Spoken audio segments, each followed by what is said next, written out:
देश मानलं जात आहे. 100%. दुसरीकडे जय शाह हे क्रिकेट त्याला मी वारंवार सांगतोय, भारत पाक क्रिकेट सामन्यामध्ये सगळ्यात मोठा जुगार, गॅम्बलिंग, आर्थिक उलाढाल होते आणि म्हणून हे क्रिकेट सामने खेळवले जातात. आणि याची सगळी सूत्र गुजरातमधून हलतात. या गॅम्बलिंगची, या जुगाराची ऑनलाईन क्रिकेट, विशेषतः भारत पाकिस्तान हे कोण आहेत? ही सगळे ऑनलाईन गॅम्बलिंग राजस्थान आणि गुजरातमधून चालवली जातात आणि त्याच्यामध्ये भारतीय जनता पक्षाचे प्रमुख लोक हे सहभागी असतात. आर्थिक उलाढाल आहे. पण त्या आर्थिक उलाढालीमध्ये 26 आमच्या महिलांचा सिंदूर उजाडला गेला, पुसला गेला, ते विसरून गेले.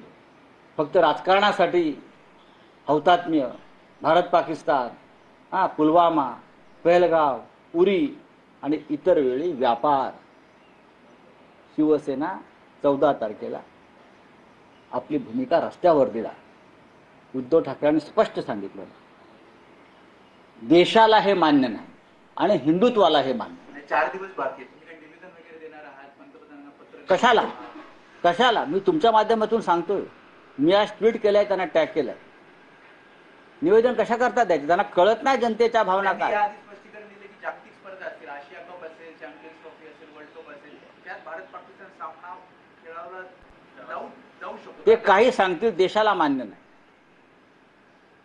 जे खेळतायत त्यांच्या देशामध्ये 26 लोकांचं अशा प्रकारचं निर्घृण मरण त्यांनी पाहिलं नाही किंवा सिंदूर उजाडलेला नाही. जे इतर देश खेळतायत ते न्यूझीलंड असतील, ऑस्ट्रेलिया असतील, श्रीलंका असेल, अफगाणिस्तान असतील, UAE असतील.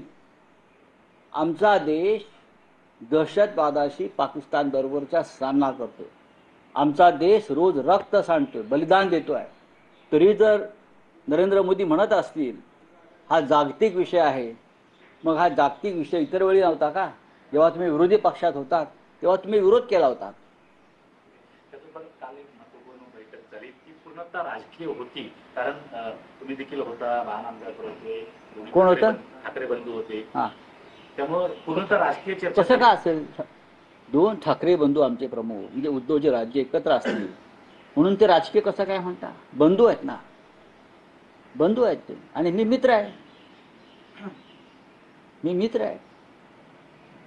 कालची बैठक झाल्यावर आज मनसेनं पदाधिकाऱ्यांची बैठक ठेवली आहे. आज शिवसेनेची पण आहे. बघा, पदाधिकाऱ्यांची बैठक ही सतत चालणारी प्रक्रिया आहे राजकारणामध्ये. तुम्ही राजकारण म्हणताय ना, मग ही सतत चालणारी प्रक्रिया. निवडणूक आलेल्या आहेत, महानगरपालिकेच्या, जिल्हा परिषदेच्या बैठका घ्याव्याच लागतील. थँक्यू. हिंदी में काँग्रेस आपण बघायला याच्यावरती मी नक्की बोलेन. आज आमच्यासाठी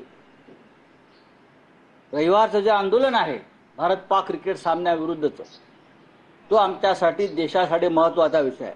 राजकारणावरती कधी चर्चा करता येईल उद्याही करेन. एक शेवटचा प्रश्न, काही वृत्तपत्रांमध्ये असं आलंय की मनसेने अर्ध्याच्या जवळपास जागा. बघा, वृत्तपत्रात आपण नेपाळमधल्या वृत्तपत्रकारांना का मारलंय आपण ते पाहिलं. खोट्या बातम्या देत. नेपाळच्या मीडियावर झालेल्या हल्ल्याचा अभ्यास आपल्याकडल्या लोकांनी करायला पाहिजे. रस्त्यावर त्यांना काय माहिती आहे? कोण होतं आतमध्ये? मी होतो, मला माहिती आहे. उद्धवजी होते, राजसाहेब होते. काय माहिती आहे त्यांना आतमध्ये काय चर्चा झाली, आतमध्ये काय झालं, काय माहिती आहे कोणाला? वृत्तपत्रात आलेल्या सगळ्या बातम्या खोट्या आहेत. एकीकडे मराठा आरक्षण दिलं गेलेलं आहे आणि दुसरीकडे ओबीसी उपसमिती मात्र म्हणते की सरसकट कुणबीचे दाखले देऊ नये. सरकार त्याच्यावरती मी बोलेन ना. सरकारमध्ये 2 भुजबळ साहेब आहे, तेवढे मोठे नेते, इतर नेते आहेत, राधाकृष्ण विखे पाटील आहेत, स्वतः देवाभाऊ आहे, तेवढे होर्डिंग बिल्डिंग लागले आहेत. त्यांना या विषयावर बोलू द्या ना. आप हिंदी में अगर है तो पूछ लीजिए. ठीक हो गया. हाँ, बात ऐसी है भाई, अब तक ऑपरेशन सिंदूर खत्म नहीं हुआ है, चल रहा है. अब तक हमारी जो महिलाएं हैं, 26 माता बहनें हैं, उनका सिंदूर पहलगांव में उजाड़ गया है. हाँ, उनकी